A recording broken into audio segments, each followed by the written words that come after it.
ಆಚಿ ಮಸಾಲ. ಎಂತ ಅಡಿಗೆಯ ರುಚಿಯಾಗೋ ರಹಸ್ಯವು 20 ರೂಪಾಯಿ. ಸೊ ಇದಕ್ಕೆ ನಾವು ಬೇಕಾದಷ್ಟು ಟೌನ್ಗಳನ್ನ ನಿರ್ಮಾಣ ಮಾಡಬೇಕಾಗ್ತದೆ. ಸ್ಯಾಟಲೈಟ್ ಟೌನ್ಗಳು ನಿರ್ಮಾಣ ಮಾಡ್ತಾ ಇದೆ. ಆವತ್ತಿನ ಕಾಲದಲ್ಲಿ ಬೇಕಾದಷ್ಟು ಡಿಫರೆನ್ಸ್ ಬರ್ಬೋದು. ರಿಂಗ್ ರೋಡ್ಗಳ ವಿಚಾರ, ಈಗ ನೈಸು ರೋಡು, ಪಾಪ ದೇವೇಗೌಡರು ಸೈನ್ ಹಾಕಿದ್ರು, ನನ್ಗೆ ಬಹಳ ಸಂತೋಷ. ಇವತ್ತೇನೋ ಅವರು ಕೆಲವು ವಿಚಾರದಲ್ಲಿ ಮಾತಾಡ್ಬೋದು. ಆ ನೈಸ್ ರೋಡ್ ಇಲ್ಲ ಅಂದಿದ್ರೆ ಬೆಂಗಳೂರು ಏನಾಗ್ತಿತ್ತು? ಇಂಥದೆಲ್ಲ ಪರಿಸ್ಥಿತಿ ಇದೆ. ಇರ್ಲಿ, ಬೇಕಾದ್ರೆ ಏನೋ ಅನ್ಯಾಯ ಆಗಿದ್ರೆ, ಸರಿ ಇಲ್ಲದೆ ಹೋದ್ರೆ ಸರಿ ಮಾಡಕ್ ಹೋಗೋಣ. ಇವತ್ತು ಕುಮಾರಸ್ವಾಮಿ ಅವರು ಇವತ್ತು ಕೆಲವರು ವಿರೋಧ ಮಾಡ್ತಾ ಇರ್ಬೋದು, ಅವರೇ ವಿರೋಧ ಮಾಡ್ತಾರೆ, ಅವರೇ ಸೈನ್ ಮಾಡಿದ್ದು. ಬಹಳ ಒಳ್ಳೆ ಉದ್ದೇಶ ಇಟ್ಕೊಂಡು ಅವರು ಸೈನ್ ಮಾಡಿದ್ದಾರೆ.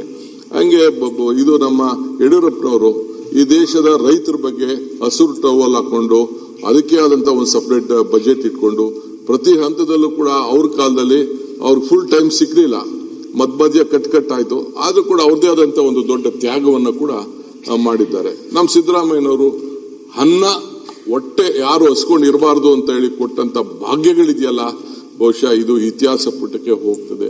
ದೇವರಾಜರಸು ಕೊಟ್ಟಂತದ್ದು ಅದು ಇತಿಹಾಸ ಪುಟಕ್ಕೆ ಹೋಗ್ತದೆ. ಎಸ್.ಎಂ. ಕೃಷ್ಣರವರು ITBT ಮಾಡಲಿಲ್ಲ ಅಂದ್ರೆ ಏನಾಗ್ತಿತ್ತು?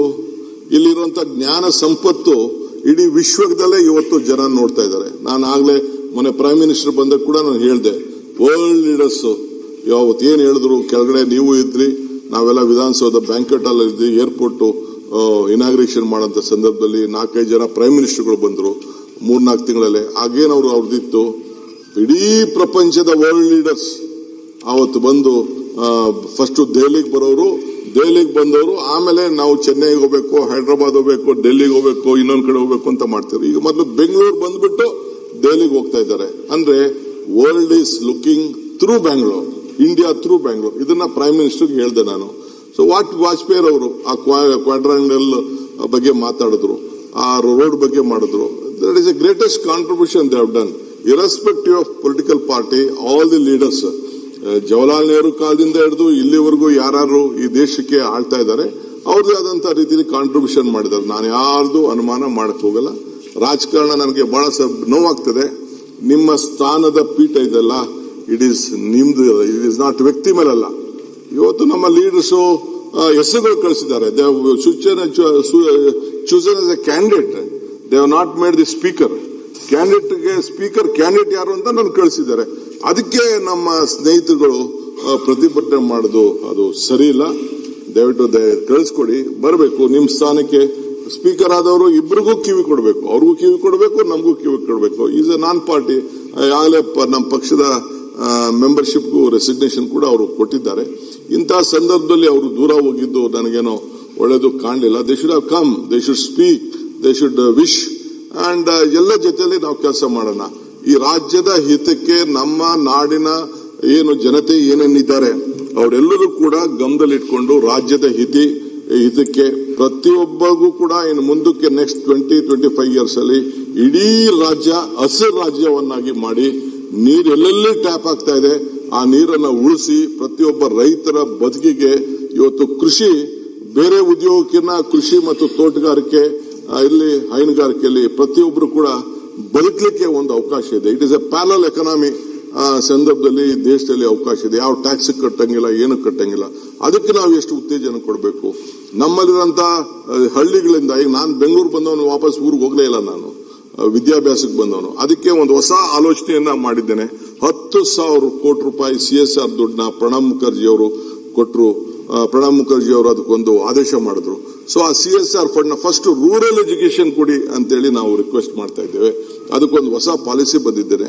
ಅವರ ಕ್ಷೇತ್ರದವ್ರಿಗೆ ತೆಗೆದುಕೊಳ್ಳಿ, ಹಳ್ಳಿಗೆ ಟೌನ್ಗಳಿಗೆ ಬರೋದನ್ನ. ಇವತ್ತು ಬೆಂಗಳೂರು ನಗರದಲ್ಲಿ ಹಿಂದೆ ಪೊಲೀಸ್ ಕಮಿಷನರೇಟ್ ಮಾಡಿದಾಗ ಅಧ್ಯಕ್ಷರೇ 10 ಲಕ್ಷಕ್ಕೆ ಒಂದು ಪೊಲೀಸ್ ಕಮಿಷನರ್ ಅಂತ ಮಾಡಿದ್ರು. ಈಗ 1,50,00,000 ಜನ ಬೆಂಗಳೂರು ನಗರದಲ್ಲಿ ಇದ್ದಾರೆ. ಸೊ ಲಾ ಅಂಡ್ ಆರ್ಡರ್ ಬಗ್ಗೆ ನಾವು ಆಲೋಚನೆಯನ್ನ ಮಾಡಬೇಕು. ಯಾರಿಗಾರು ಒಳ್ಳೆ ಜನ ರಾತ್ರಿ 12 ಗಂಟೆ ಆಗಲಿ, 1 ಗಂಟೆ ಆಗಲಿ, 2 ಗಂಟೆ ಆಗಲಿ, ಯಾರೇ ಹೆಣ್ಮಕ್ಳು ಓಡಾಡಿದ್ರು ಅವ್ರಿಗೆ ರಕ್ಷಣೆ ಕೊಡಬೇಕು. ಇದಕ್ಕೆ ಹೋಮ್ ಡಿಪಾರ್ಟ್ಮೆಂಟ್ ಅಲ್ಲೂ ಕೂಡ ಈಗಾಗಲೇ ನಾವು ವಿವಿಧ ರೀತಿ ಕಾರ್ಯಕ್ರಮ ಹಾಕೊಂಡಿದ್ದೇವೆ.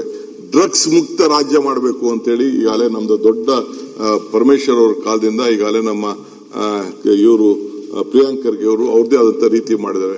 ನಮ್ಮ ಕೃಷ್ಣ ಬೈರೇಗೌಡರ ರೆವಿನ್ಯೂ ತೆಗೆದುಕೊಂಡಂತ ಒಂದು ರೆವಲ್ಯೂಷನ್ ಇದೆಯಲ್ಲ, ಇಡೀ ದೇಶಕ್ಕೆ ಒಂದು ದೊಡ್ಡ ಮಾದರಿ. ಪ್ರತಿಯೊಬ್ಬ ಆಸ್ತಿ ಮಾಲೀಕರಿಗೆ ತನ್ನ ಫೋಟೋ, ತನ್ನ ದಾಖಲೆ, ತನ್ನ ಇದನ್ನ ಎಲ್ಲ ಇಟ್ಟು ಎಲ್ಲ ಒಂದು ಪೋಡಿ ಮಾಡಿ ಅವ್ನು ಕೊಡುವಂತ ವಿಚಾರ ಇದೆಯಲ್ಲ. ಆಮೇಲೆ ಬೆಂಗಳೂರು ನಗರದಲ್ಲಿ ಇರ್ಬೋದು, ನಾನು ಮತ್ತು ನಮ್ಮ ಬೈರತಿ ಸುರೇಶ್ ಅವರು ತೆಗೆದುಕೊಂಡಂತ ತೀರ್ಮಾನ ಪ್ರತಿ ಕಾರ್ಪೊರೇಷನ್ ಅಲ್ಲಿ, ಮುನ್ಸಿಪಾಲಿಟಿಗಳಲ್ಲಿ, ರಹೀಂ ಖಾನ್ ಅವೆಲ್ಲ ಸೇರಿ ಎಲ್ಲರಿಗೂ ಕೂಡ, ಯಾಕೆಂದ್ರೆ ಒಬ್ಬಗೊಂದು ಸೂರು ಅಂತ ಇರಬೇಕು, ಆ ಸೂರಿಗೊಂದು ದಾಖಲೆ ಇರಬೇಕು. ಅದಕ್ಕೆ ಏನ ಖಾತೆ, ಈ ಖಾತೆ ಮಾಡಬೇಕು, A to B ಖಾತೆ ಮಾಡಬೇಕು. ಸುಪ್ರೀಂ ಕೋರ್ಟ್ ಅಲ್ಲಿ ನಮಗೆ ತೊಂದರೆ ಇದ್ರೂ ಕೂಡ ನಾವು ಅದನ್ನ ಏನಾದ್ರು ಮಾಡಿ ರಕ್ಷಣೆ ಮಾಡಬೇಕು ಅಂತೇಳಿ ಕೆಲವರಿಗೆಲ್ಲ ನಾವು ಅವ್ರಿಗೆಲ್ಲ ಪವರ್ ಕನೆಕ್ಷನ್, ನೀರ್ ಕನೆಕ್ಷನ್ ಎಲ್ಲ ಸೇರಿ ಜಾರ್ಜ್ ಅವರು ಅದೆಲ್ಲ ನಾವು ಚರ್ಚೆ ಮಾಡಿ ತೀರ್ಮಾನ ಮಾಡಿದ್ವಿ. ನಮ್ ಗವರ್ಮೆಂಟ್ ಏನಿದ್ರು ಜನರಿಗೋಸ್ಕರ ಗ್ಯಾರಂಟಿ ನಾವು ಕೊಟ್ಟೋ. ಯಾರು ಕೊಟ್ಟೋ ಗ್ಯಾರಂಟಿ? ಆದಾಯ ಎಲ್ಲ ಪಾತಾಳಕ್ಕೆ ಹೋಯ್ತಾ ಇತ್ತು, ಬೆಲೆ ಎಲ್ಲ ಗಗನಕ್ಕೆ ಹೋಯ್ತಾ ಇತ್ತು. ಇದನ್ನ ನಿಲ್ಲಿಸಬೇಕು ಅಂತ ನಾವು ಗ್ಯಾರಂಟಿ ಕೊಟ್ಟು 55,000 ಕೋಟಿ ರೂಪಾಯಿ ಅದಕ್ಕೆ ಕೊಟ್ಟಿದ್ದೇವೆ. ಸಿದ್ದರಾಮಯ್ಯನವರು, ನಾವು, ಪರಮೇಶ್ವರ್ ಕೂತ್ಕೊಂಡು ಮ್ಯಾನಿಫೆಸ್ಟೋ ಮಾಡಿ ಎಲ್ಲರಿಗೂ ಕೂಡ ನಾವು ಸಹಾಯವನ್ನ ನಾವು ಮಾಡಿದ್ದೇವೆ. ನನಗೆ ನಮ್ಮ ಇವರು ನೌಕರರು ಬಂದು ಹೇಳಿದ್ರು, ನಮಗೆ ಬೇಡ ಗ್ಯಾರಂಟಿ, ನಮಗೆ ಬರೋ ಸಂಬಳನೇ ಸಾಕು, we are ready to withdraw ಅಂತ ಹೇಳಿದ್ರು. On behalf of government of Karnataka ಎಲ್ಲ ನಮ್ಮ ಸರ್ಕಾರಿ ನೌಕರಿಗೆ ಅವ್ರು ನಾನು ಅಭಿನಯಿಸ್ತೇನೆ. ನಾವೆಲ್ಲ ಮಂತ್ರಿಗಳಿರ್ಬೋದು, ಅಲ್ಟಿಮೇಟ್ಲಿ ನಾವು ಕೂಡ ಸರ್ಕಾರಿ ನೌಕರ.